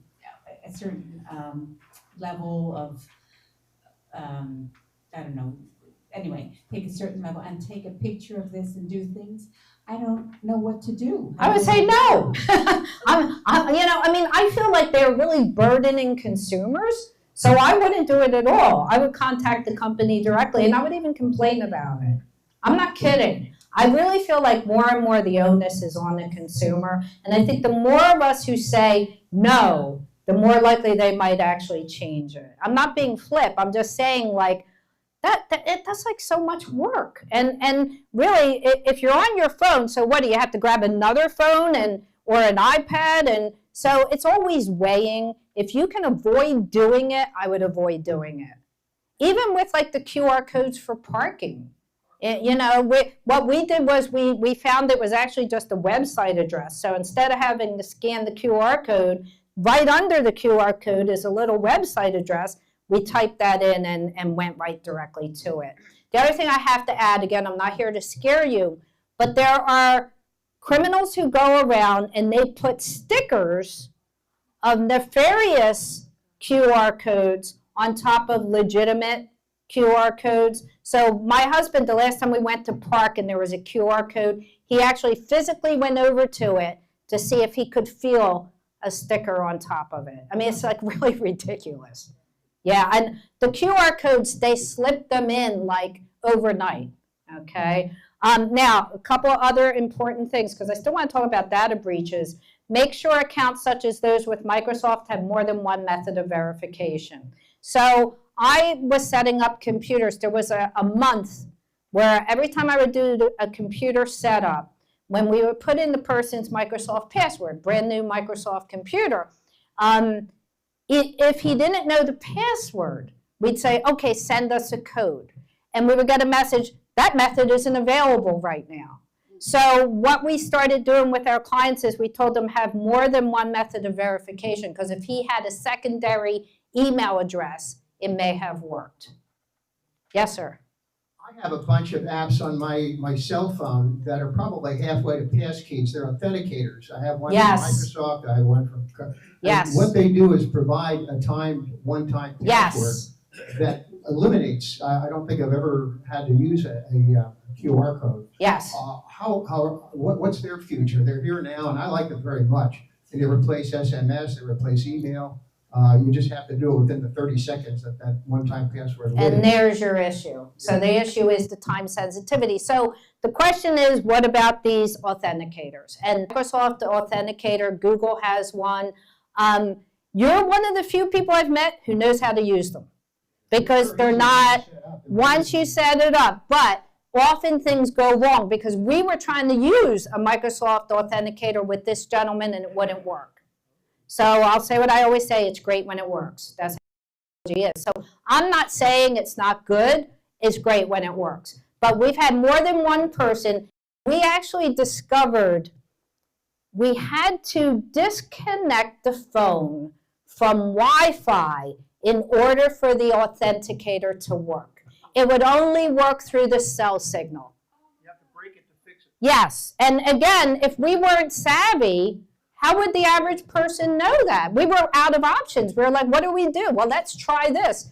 I think we probably Googled it and got that. Thank God for Google. I'd be out of business. But yeah, so authenticators are great when they work, okay? And again, the time sensitivity, it really works against us as we get older, okay? But good question.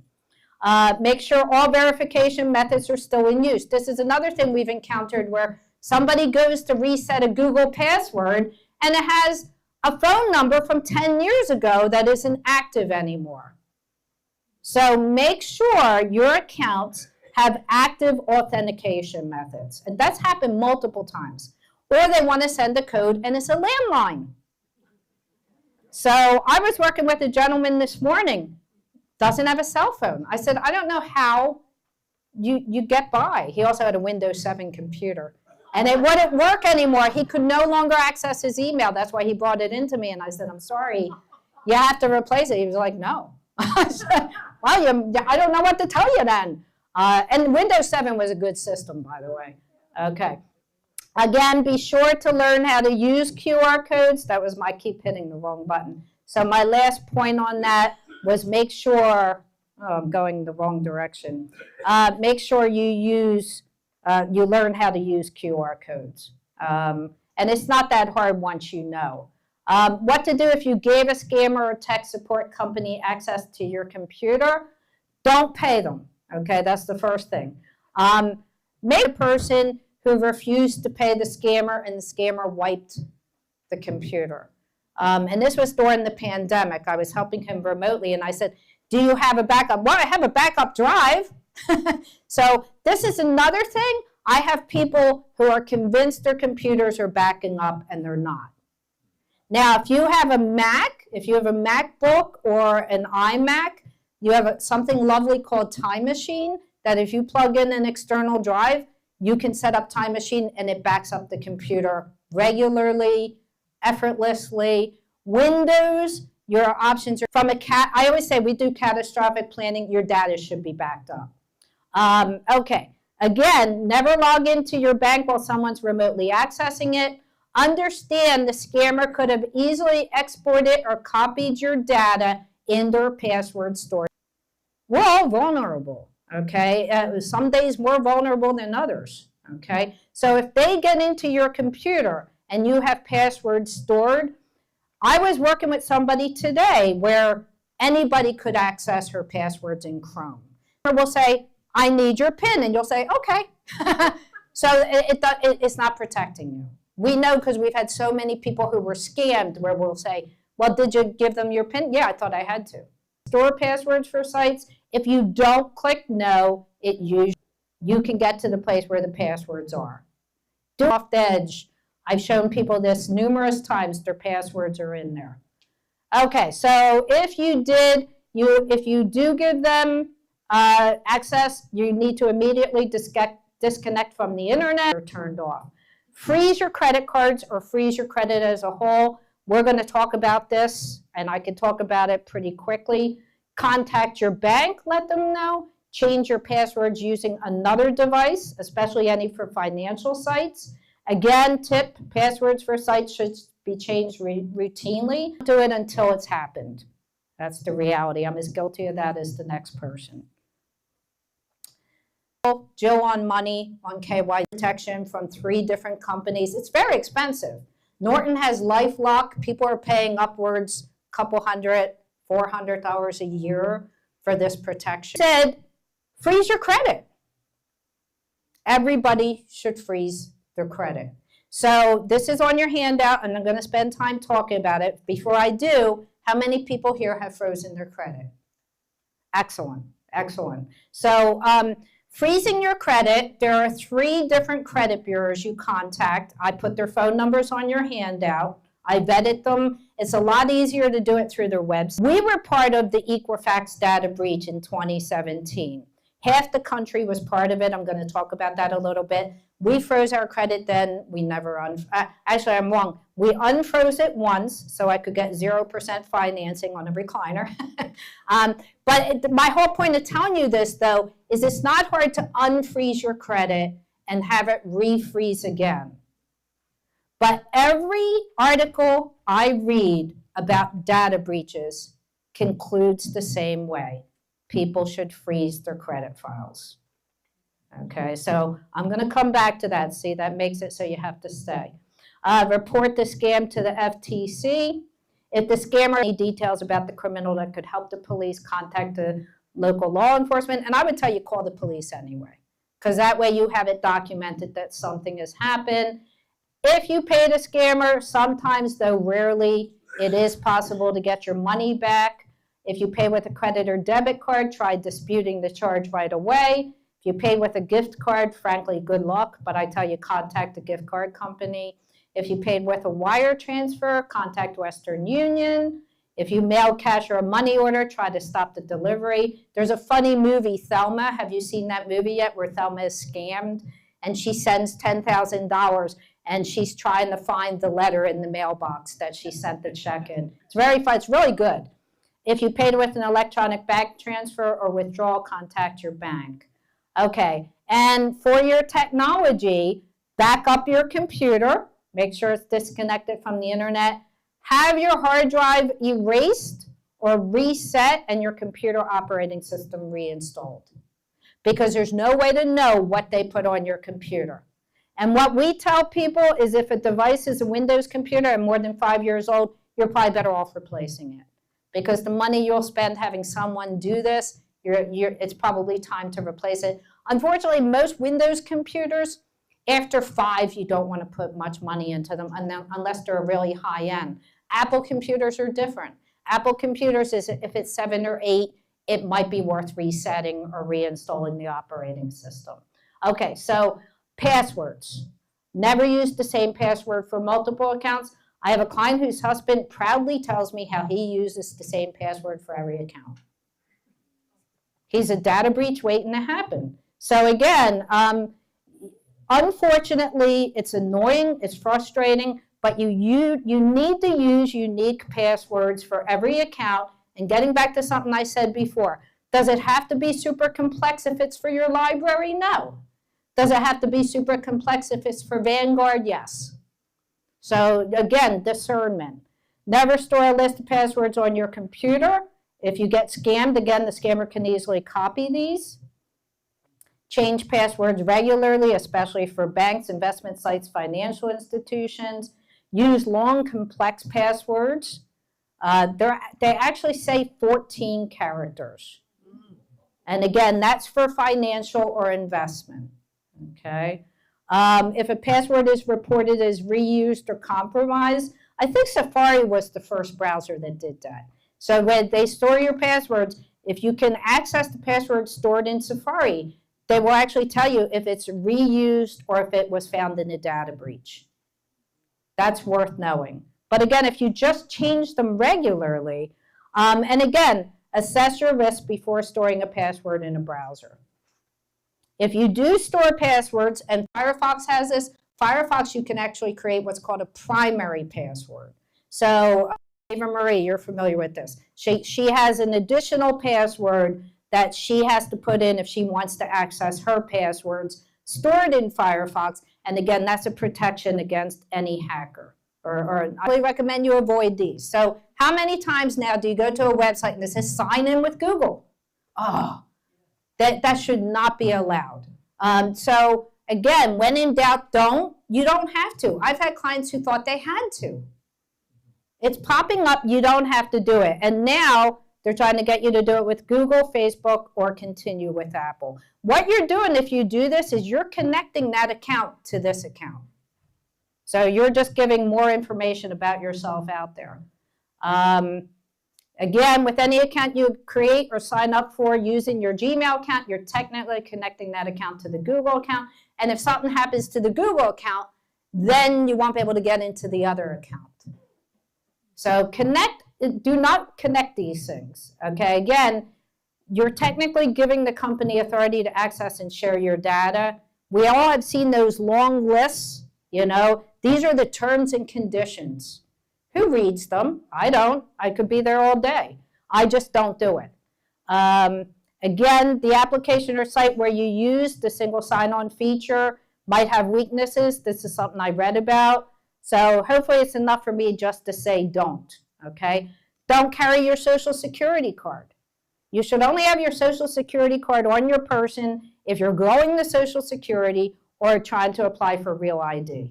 And again, I say this because I know people who I'm like, you're carrying your Social Security card. Back in the day, we used to. Consider having your bank pay your bills rather than mailing them. If you're going to mail it, say fraud resistant or fraud proof. Don't use debit cards. I'm at the point where My debit card, not only do I not use it, it's hidden in our house, okay, because it's real money. So somebody was mentioning credit cards. We have a low balance credit card. So if something happened, if it got stolen, they would only be able to charge a certain amount. And as you probably know, you are not liable for credit card debt if you have the card on your person. That's a biggie. It's only if it's stolen and you wait more than 30 days to report it that you're liable. I know I'm giving you a lot of information. Keep your software up to date, but again, wait to do iOS 26 on the iPhone and iPad. Close any online account you're no longer using. How many people have gotten these scam emails? And it's like from peterjohnson23@gmail.com, because peterjohnson23@gmail.com stopped using that account and somebody hijacked it and is now using it. So you shouldn't have any online accounts remain open if you're not using them. I know this is a lot. Put as little personal information on social media sites as possible. Okay, data breaches. We'll wrap up with this. A data breach is basically a security incident that results in unauthorized access to confidential information. Again, there's a big desensitization happening where we see these every day, and it's to the point where we just go, oh, there was another data breach today. It's sad, but that's the reality. More than 1.7 billion data breach notices were issued in 2024. And there's nothing we can do about it, by the way.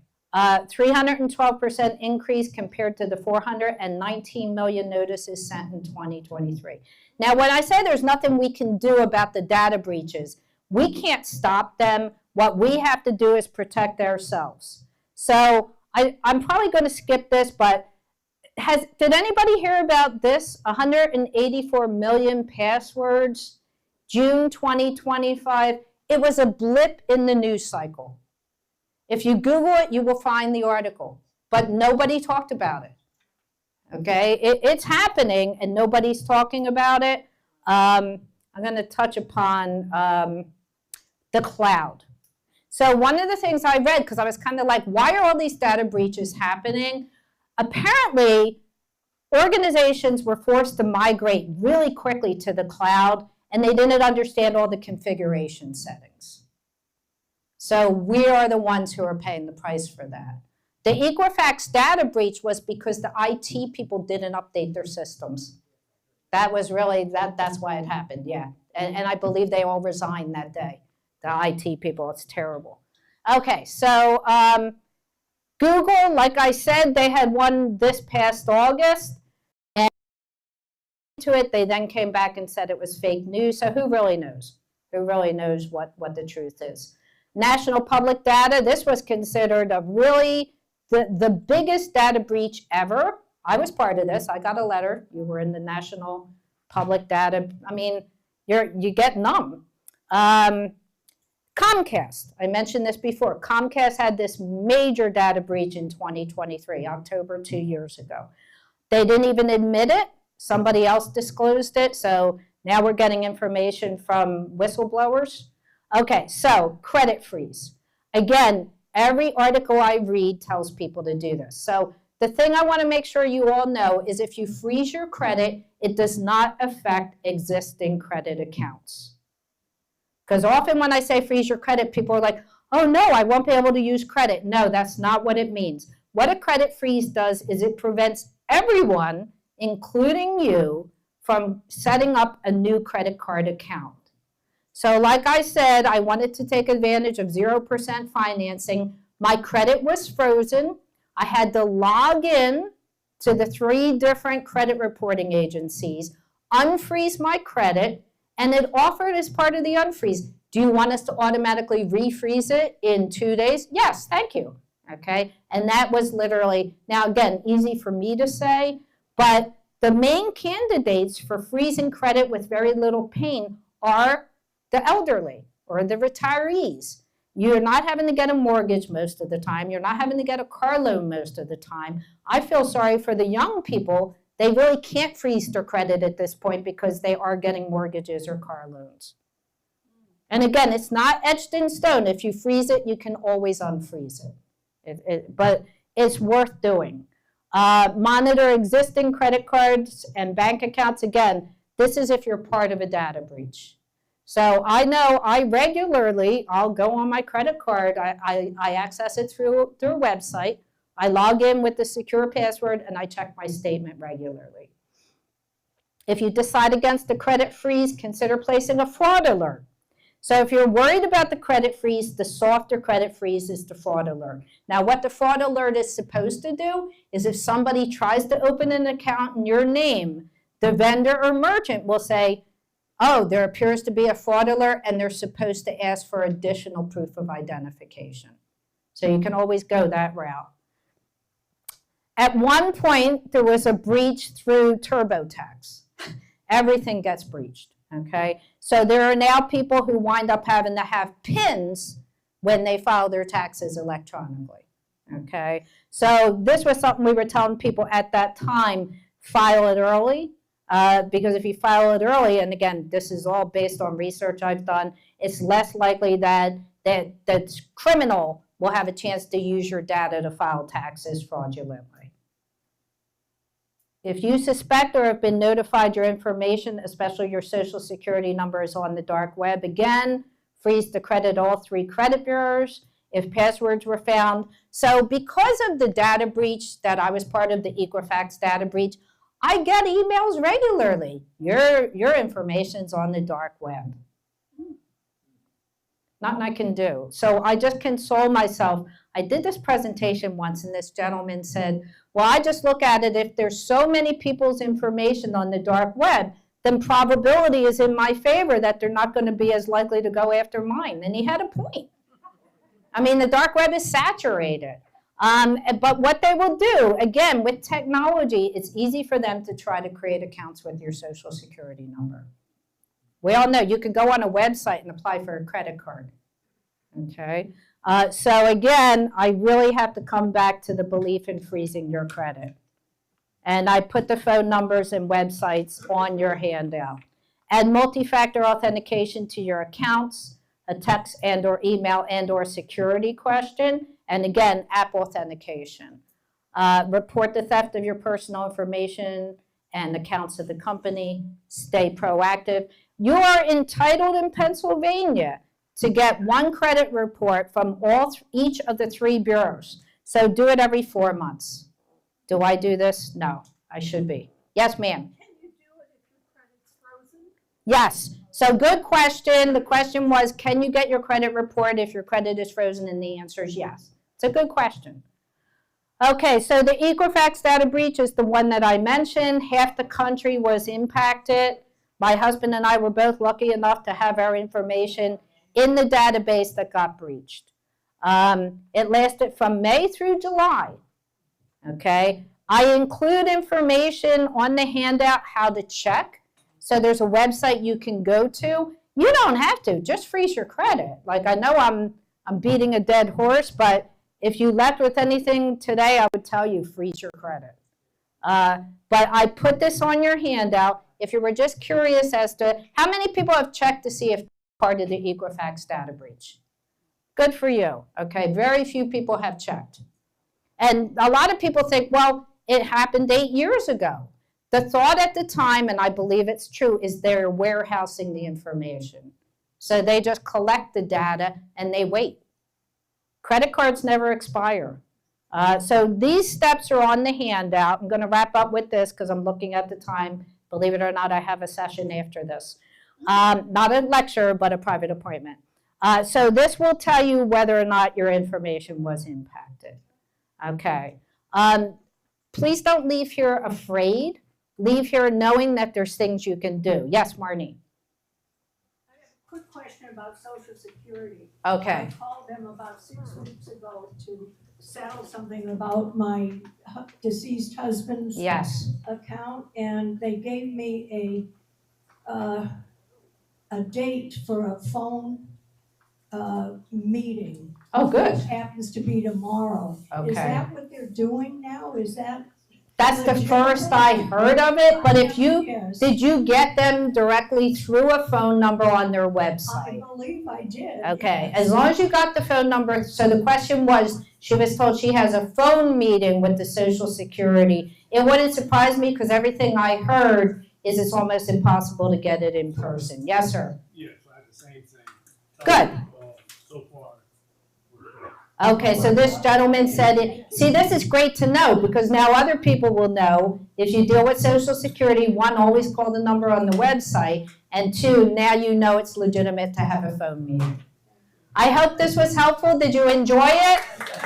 And you have a load of information to digest. Thank you for having me. Thank you, artists, for setting this up. Data overload.